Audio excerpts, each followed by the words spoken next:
Ja veovahendile on esimene kiht siis ühtlaselt üle põranda esiseinast tahaseinani ja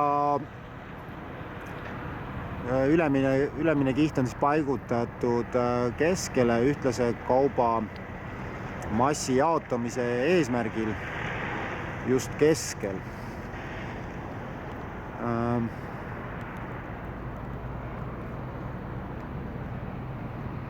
Kauba kinnitamise efektiivsema lahenduse tagamiseks oleks muidugi mõistlik vastu esiseina kaup paigutada, aga tõkkeefektina, kuna esiseina kasutada antud juhul ei saa, siis on tõkkeks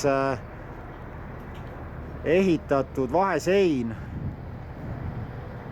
toestub alumise kihi vahel. Paraku selline tõkestus ei anna garantiid. Mitme dekanewtoni ulatuses me võime kauba tõkestust arvestada. Tegemist on laudmaterjaliga, mis võib murduda. Oleks tõenäoliselt vaja selle ülemisele pakile diagonaali seest läbi siis ka rihm